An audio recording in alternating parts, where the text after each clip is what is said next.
C'est le 13e dimanche du temps ordinaire.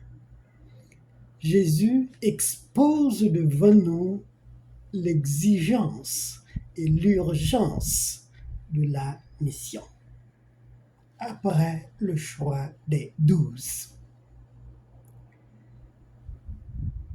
Jésus vient étaler devant nous cette semaine que ni la mission ni la foi ne sont pas des affaires familiales, mais un engagement personnel qui exige un détachement de lien pour s'acquitter d'une tâche missionnaire. D'ailleurs, c'était la raison pour laquelle Paul VI reculait l'âge d'ordination sacerdotale à 25 ans au lieu des 21 ans qu'il était auparavant. Il faut être indépendant et libre pour exercer sa fonction. Nous sommes en face de l'un des 5 grands discours de Matthieu sur Jésus séparés en sections narratives. L'évangile de Matthieu fait partie des 3 évangiles que nous appelons synoptiques, c'est-à-dire capables de mettre en parallèle. Cependant, chaque présentation est apparue dans un contexte différent en accord avec l'appréhension des auditeurs. La lecture du texte d'aujourd'hui est insérée dans celui que nous appelons discours apostolique. C'est le deuxième selon le classement de Matthieu qui apparaît comme un schéma à suivre tracé par Jésus lui-même après le choix des 12. Ce sont de petites leçons de morale ressemblant à des oraisons jaculatoires qu'il faut connaître par cœur. Une lecture littérale du texte ne rendrait pas service dans le but d'éviter une fausse interprétation, mais une lecture supérieure à la matière pour capter le message divin qui en découle. Dans l'Église, il y a 3 visions initiales que l'on en fait d'un texte. Le langage, la pensée et l'action. Mais la pensée prime sur les 2 autres. Il y a ce que nous appelons lecture, considération, appréciation, appréhension et s'il le faut, l'intention. Ce sont des valeurs pour faire avancer le monde ecclésial dans une compréhension détaillée, réflexion, méditation, faculté de penser. Et quelquefois, nous parlons d'arrière-pensée, manière de penser, pensée de décision, disposition morale, opération de pensée, expression de pensée, école de pensée, expérience de pensée, façon de penser, vision, plan, etc. La faculté de chacun pour visionner un texte et de faire un partage qui irait au-delà de notre pensée humaine dépendra elle-même de la discipline du langage accaparée, pouvant déployer des moyens avant de mettre en action ce que nous avons cru comprendre. Dans un texte comme celui d'aujourd'hui, dans lequel Jésus exige pour sa personne un amour supérieur à celui de nos parents ou de nos enfants, et si tel n'est pas le cas, la dignité de les lui suivre ne serait pas de mise. Cela pouvait susciter un débat qualitatif, plus que nous avons cru entendre. Jésus fait preuve d'une sévérité énorme envers ses disciples. C'est ce que nous entendons. Mais lui, il voulait surtout mettre en exergue l'urgence de partir en mission et la nécessité d'entendre et de faire entendre l'Évangile. Ne laissons-nous pas influencer par les membres de la famille sur la peur, le besoin, l'insécurité, le manque, le service, l'amour qu'ils éprouvaient pour nous. Tout cela constitue une barrière pour une vraie mission. La mission est un risque, demeurer dans la foi est une dérision, mais elles sont plus que nécessaires pour éviter une perte gratuite de l'homme. Perte de foi sans raison, aussi d'éviter la gêne qui serait l'alternative contraire à la vie éternelle offerte par Jésus lui-même. Dans une mission, nous rencontrons des difficultés énormes qui pouvaient briser la sensibilité ou la proximité des membres de notre famille.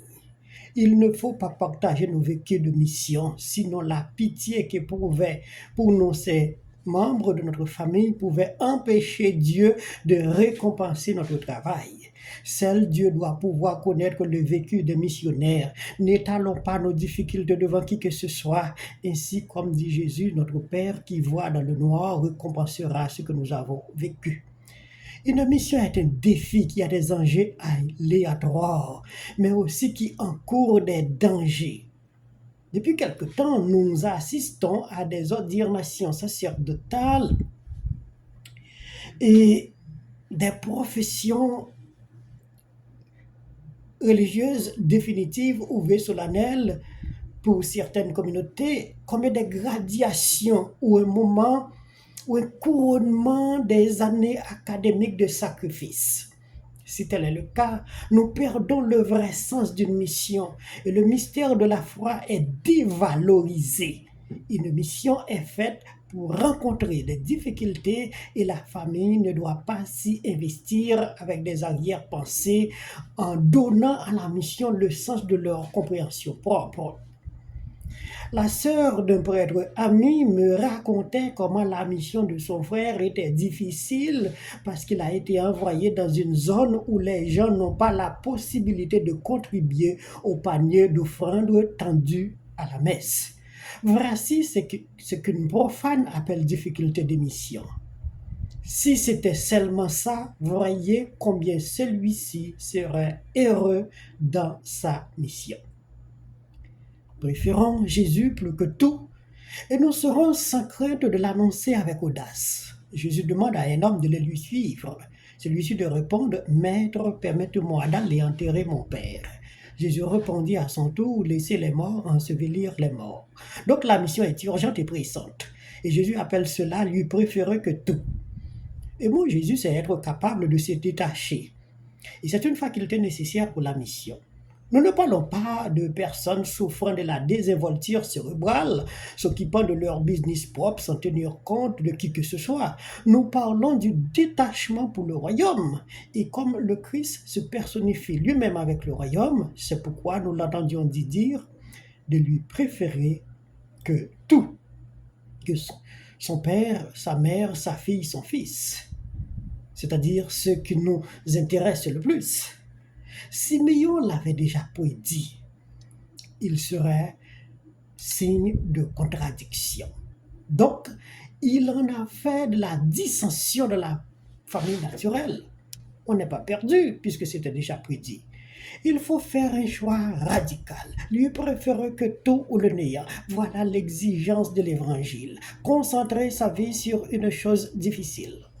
En Amérique latine, la famille est une valeur à défendre au péril de sa vie. Imaginez Jésus qui demande à un latino de ne pas aller enterrer un membre important dans sa parenté. Ce serait un scandale. Un prêtre de l'Amérique du Sud travaillant en Amérique du Nord a appris la maladie de sa mère. Il a automatiquement démissionné de son ministère et entre chez lui. Peut-être que Jésus serait en disgrâce avec un missionnaire pareil. Heureusement, Jésus ne fait que parler en nuances. Ce que nous avons cru entendre, ce n'est pas ce qu'il dit vraiment, mais ce sont des comparaisons. Comment faut-il donner de l'importance à la mission confiée? Comment faut-il se comporter dans une mission? Sinon, nous serons tous entravés avec les discours de celui-ci. En parlant de la radicalité de la mission, Jésus voulait nous demander de savoir se détacher de ce qui nous intéresse le plus, notre salaire, notre maison, notre étude, notre orgueil, notre personnalité. Tout cela pouvait constituer notre mère, notre père, nos enfants et nous empêche d'exercer notre fonction, notre mission, notre sacerdoce. Il ne faut s'attacher à aucune corde qui peut nous retenir captifs au lieu de s'acquitter de notre mission. C'est ce que Jésus appelle le mais plus que tout. Que Jésus lui-même fortifie la mission qu'il a confiée à ceux dont il a choisi. De même que nos parents nous ont choyés, de même que nous choyons nos enfants. La consigne de Jésus est toujours de même, lui préférer plus que nos progénitures. C'est le schéma d'Israël qui est en train d'appliquer pour Jésus. Aimer Dieu de tout ton cœur, de toutes tes pensées, de toute ta force. En gros, Jésus voulait nous dire qu'il est Dieu et de lui reconnaître comme tel si nous n'avons pas bien compris ou si nous n'avons pas bien saisi ce qu'il est en train de nous demander. Les exigences de Jésus sont celles d'un Dieu en toute considération. Seul Jésus, comme fondateur de religion, demanda à ses disciples de lui aimer et de lui croire, tel qu'il a ainsi fait. Moïse demandait toujours aux Hébreux de faire confiance à Dieu, de mettre en lui leur espérance et leur foi, jamais en sa propre personne. Tandis que Jésus, lui, il disait, croyez en Dieu, croyez aussi en moi, et si vous ne me croyez pas, croyez dans mes œuvres. Jésus est venu comme une parole, un discours, un langage, un événement, une pensée. 3 ans avant sa mort, il posait des actions. Et avant son départ, il demanda à ses disciples de faire mémoire de lui, c'est-à-dire il est devenu une expérience de pensée. Voilà les 3 dimensions d'un texte que nous venons de citer plus haut. Toute la Bible consiste en la matière à parler de lui. Donc, il est la parole faite chair de qui tous les livres ont été écrits. Mais, même sans donner de directives, mais quand il parle aux disciples, il fait référence à sa personne. Dans des textes bien précis de l'Évangile, il leur demande d'adresser au Père. Priez donc le maître de la moisson afin d'envoyer des ouvriers à sa moisson. Quand vous priez, dites notre Père. Après cela, le plus souvent, c'est sa personne, c'est-à-dire le royaume qu'il représente. En psychologie, le moi-je réfère à l'ego d'une personne qui rêve en couleur et faire des références toujours à sa personne unique.